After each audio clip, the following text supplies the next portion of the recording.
This is the TAF Hub, a show brought to you by TAF Africa Global to educate you on real estate matters, to mentor you and inspire you. After 48 years of working and also traveling all over the world, I am ready to share my experience with you, especially those young ones who follow me for inspiration.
TAF Africa Global's initiative of 1 million homes delivery across the continent or Sub-Saharan Africa started in 2018. This was after we developed the Riftaf Golf Estate, which was our biggest development, about 1,200 units. I wanted to obviously scale up, do something bigger, and actually have a positive impact generally in the continent. So I thought, look, the deficit on housing in Africa, it's over 40 million. So if we want to really make an impact on housing delivery, one needs to scale up. So I thought, look, let me just take a figure, 1 million. There's nobody who's doing 1 million as a private developer.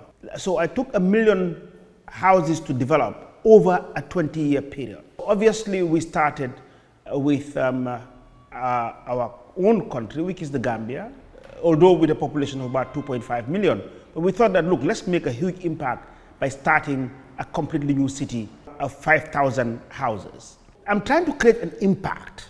That's what the initiative is all about. If you were to get, for example, let's say 40, 50 developers like ourselves who are empowered and also work on this quantity of houses, then that will really have a serious impact on the deficit that currently exists. But not only that, population growth across the continent, it's about 2-point-something%, under 2.5%. The deficit will only increase. So there's an urgent need for developers and governments to scale up in order at least to hold the deficit where it is or to reduce it. In designing the houses, what we've tried to do is to have them all to be the same model. For a simple reason. I thought that, look, why is it that a lot of commodities, when they are manufactured and being used across the continent or in the world, they are all standard. For example, if you order Toyota Corolla, from Japan or wherever it has been produced or manufactured, they are all the same. The same Toyota Corolla that you use in Nigeria is the same you use in Sierra Leone and the same that you use in Gambia. So I asked myself, why is it that we're trying to build different houses, every house to be different from the other? If you're doing so, it will be difficult to scale up. So I thought about, look, why can't we start thinking about manufacturing houses rather than building houses? And that's really the whole concept around the design. So over the years, what we have done is to standardize our designs. We've made various studies, obviously, and realized what people's choices are. Related to their income also, which is obvious. We came up with the most modest design is a 49 square meter bungalow, sitting on at times as small as 200 square meters or 250 square meter maximum of land. Then we have a second one, which is 73 square meters, 2 bedrooms, but sitting on 300 square meters. Then the third one is a 3 bedroom, but 90 square meters built, and then the land is 375. So we give them names. So the names are customized according to the countries that we're operating. For example, in Gambia, one is called the Mariatu, then the other is called the Haja, and the third is called the Majula. In Sierra Leone, the same type of house, one is called the Saleh, the second is called the Sia, and then the third is called the Hawa.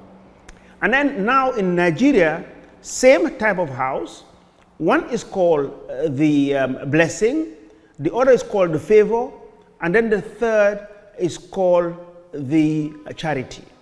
So this is how we worked out the design, and this is what we want to do. Anywhere we go, we will just adopt the same design in that specific country.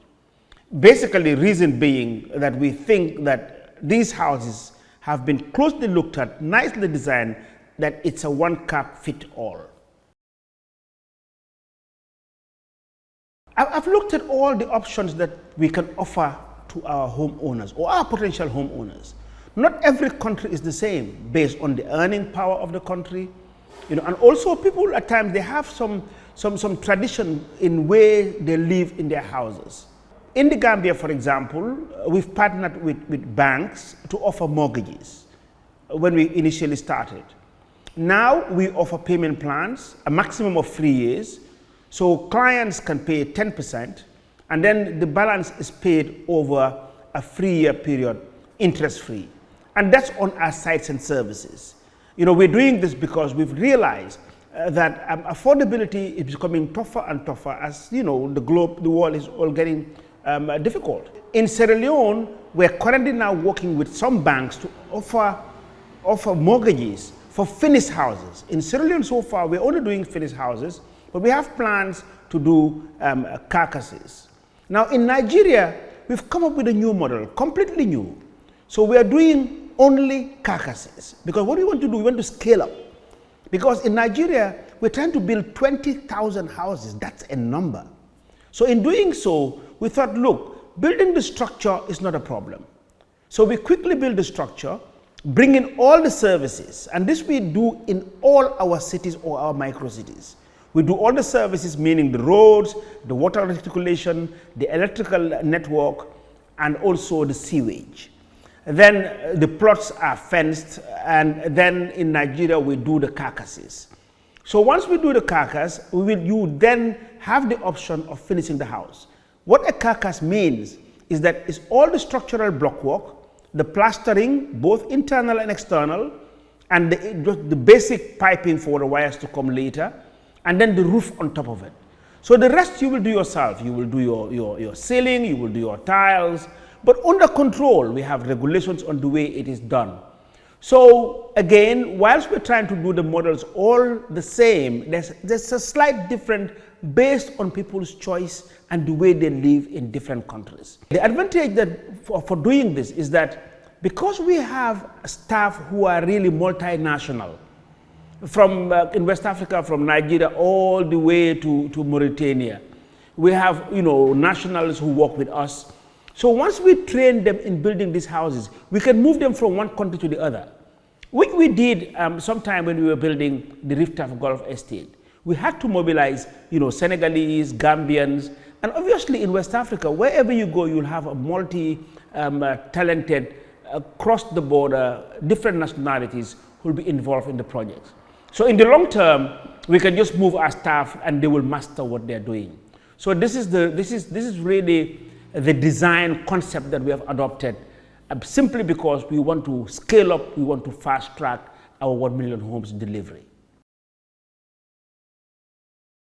I just want to detail out payments for the houses, because when you're doing development, there are two factions or two sides. One is the supply, which is our responsibility as the developer, building the houses and getting it ready there. Housing is a basic human need. It's a human right to have a house, to be sheltered. And people do need it, but there's also the demand. The demand meaning the potential buyers. We all know that in buying a house, you cannot just take out cash and buy it just like the way you buy bread or other commodities. You have to be financed by financial institutions, mortgage institutions, banks and so on. So we try to collaborate as much as possible with these institutions, but they're not always available in all these countries that we work. So as a developer, what we try to do is to meet our clients somewhere halfway or quarter way or whatever by providing payment plans. In the Gambia, now the sites and services, and the payment plan for it is that you pay 10% down, and then the balance you pay monthly over a 3-year period. So there's ease of payment. The details I'm sure will come later on the screen what this is. But since it was launched, we have seen quite a number of people who's been coming in. In Nigeria, for example, we're doing a 1-year payment plan because it's carcass only, and you pay 20% down, then the balance is spread over 1 year. So once you've paid for everything, then you can take ownership of the house and finish it up yourself. In Sierra Leone, it's different, because in Sierra Leone, we started with finished houses. And the finished houses were asking for 20% down payment, and then you have a choice of paying for 1 year, 2 years, 3 years, or even 4 years. But most recently, we're about to sign an MOU with the Sierra Leone Commercial Bank, and they're looking at medium and long-term mortgage. I pray that this thing comes into reality, and if it does, then people will be able to access more of the houses by paying, on long-term mortgages.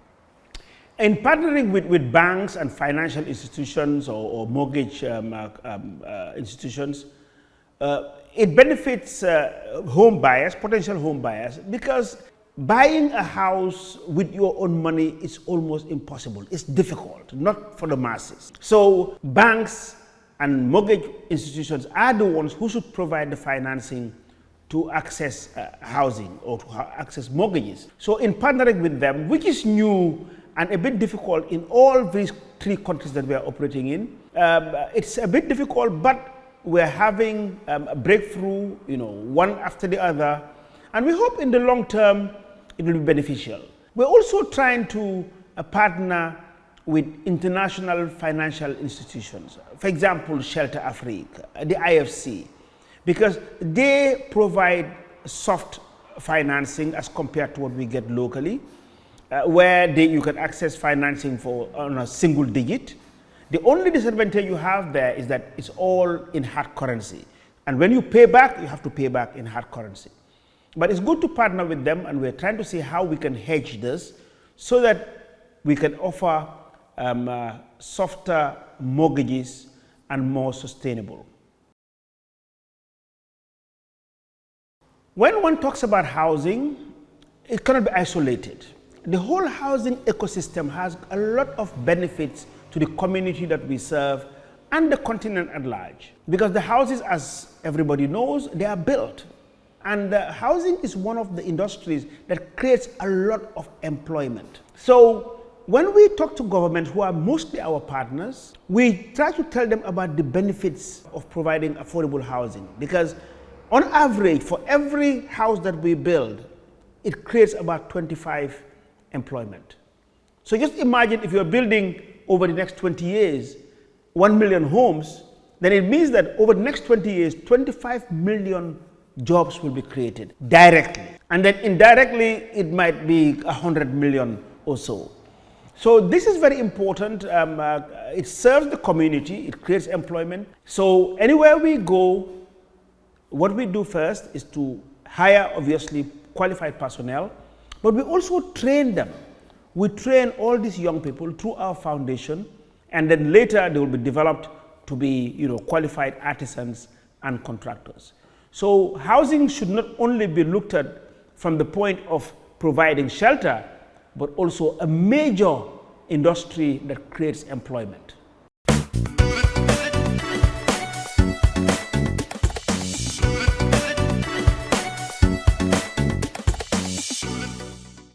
You can now buy a carcass at TAF City, semi-finished building and completed at your own pace and taste. Available at Baki Estate, the 4th residential estate in TAF City, the first and only green and smart city in the Gambia. Features include gated estate, power supply, water reticulation, and solar street lights. Secure your purchase with just 25% deposit and the balance spread over 24 months interest-free. Baki is the new goal. TAF Africa Global. Our experience is global. Our focus is Africa. Call us now on 776-2333 or 376-2333, or better still, visit our website on www.tafafricaglobal.com to get your carcass at TAF City.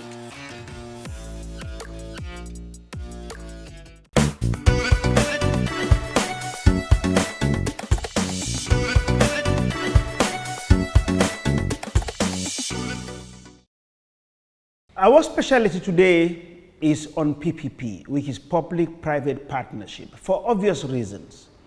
The population growth, as I said, is about 2.5% across the continent, and there's a demand for land. Some countries' population are denser than the others. For example, the Gambia. The Gambia stands as the most densely populated country, with about 275 persons per square kilometer. Second is Nigeria, where I'm operating also, which is about 250-something inhabitants on 1 square kilometer. So obviously, it is important to have a partnership, because all this land that you try to access to build your houses, one way or the other, there is some problems around it because people are fighting for a small parcel of land that are available. So if you partner with government, government takes that responsibility. So that's what we do. We partner with government on what we call a special purpose vehicle, where TAF Africa Global takes the majority shares because we bring the finance, we build, we sell, and then government contributes the land is evaluated, and then they bring it in as their equity. So under this SPV, government takes care of the land and all the community issues. So once this is done, it means that you can have a hassle-free development. And this is something that I would want to encourage governments to look into. In Nigeria, we started this with the TAF Golf Estate, and it was very successful. We had about 4 different communities who were there, and we engaged the communities. Then in Sierra Leone, the same thing, it's a PPP together with the Sierra Leonean government, and they have equity in the special purpose vehicle. In the Gambia, it's 100% TAF owned. So we bought the land and we're developing it. But I would want to encourage, governments like the Gambia to look into PPPs for housing delivery. Not only with TAF, but I think it's something that should be open, and because that's the way forward in trying to deliver affordable housing. So having a partnership with government, it's a great advantage because it saves you a lot of hassle on land, because land is very controversial across, not only in Africa, but across the globe. At TAF Africa Global, we're very conscious of sustaining the environment. So what we do in general, we get into any land, before any work is done or design is done, we get a surveyor to move into there. These days we do a survey with technology. We use a drone to do all the survey. And when this is done, it is done in detail. So every mature tree is picked up. The designers, the master planners now will work on this, and they will try to avoid as much as possible to cut down any tree. But it's impossible not to cut down any tree. So therefore, once the design is done, if we cut any tree, basically we replace every tree that was cut down by 5 others to make sure that the place is kept green.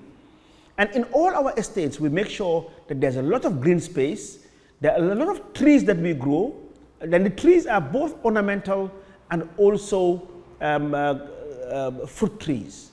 In general, for every household, we plant 5 fruit trees.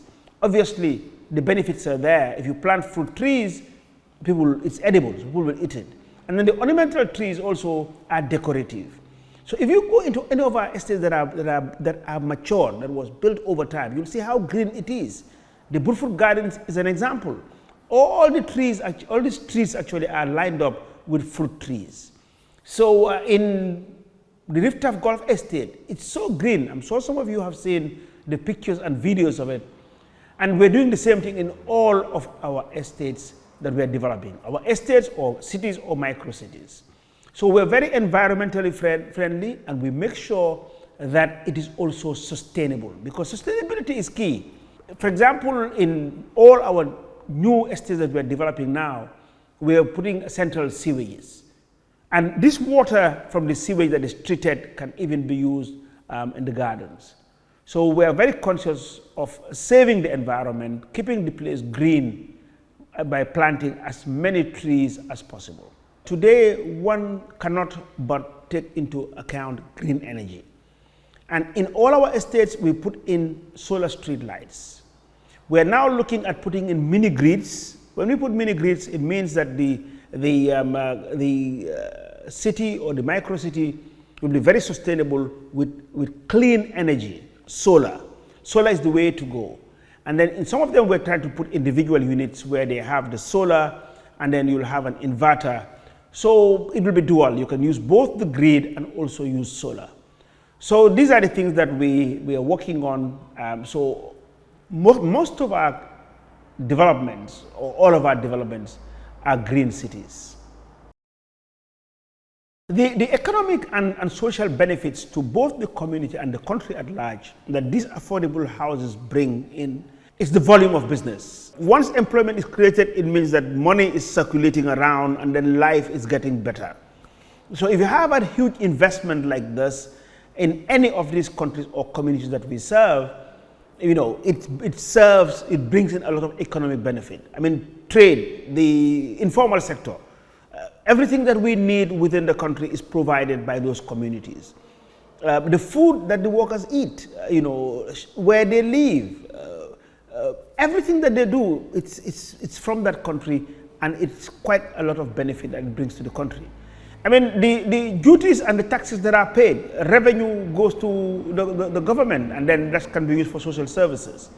For the community, we have our corporate social responsibility, and for every community that we serve, we make sure that our foundation, which is the TAF Africa Foundation, contributes, its own part, in the towards some of the social issues within the community.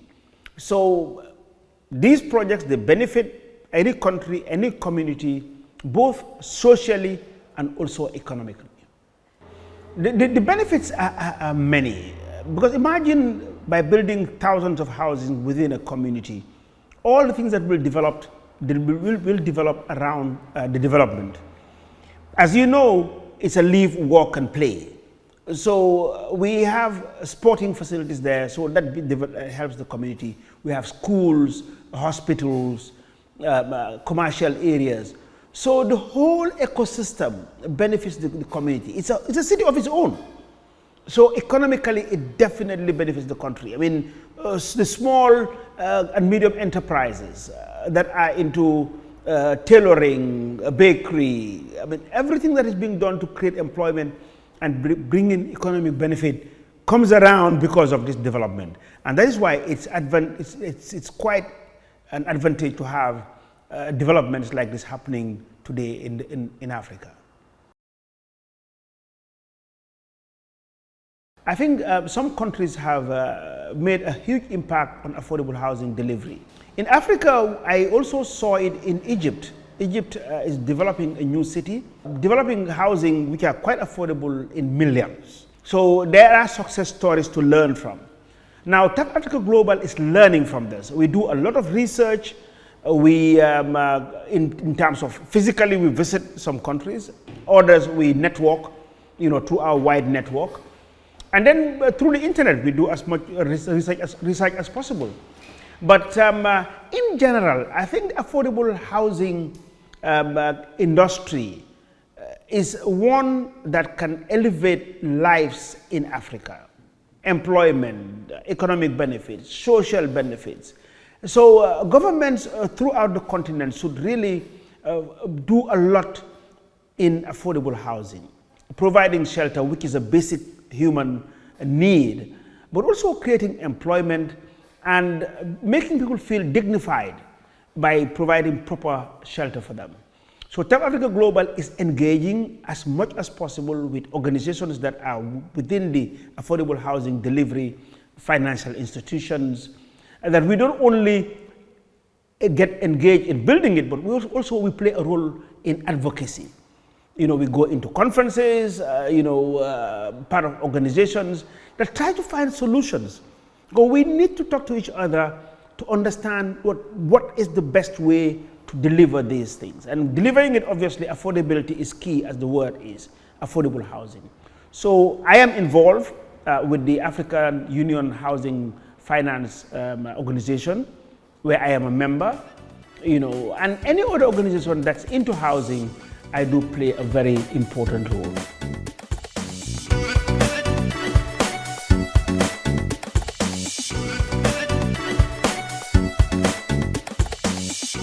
Thank you for watching the TAF Hub. Until we come your way on our next episode, subscribe, like, and share.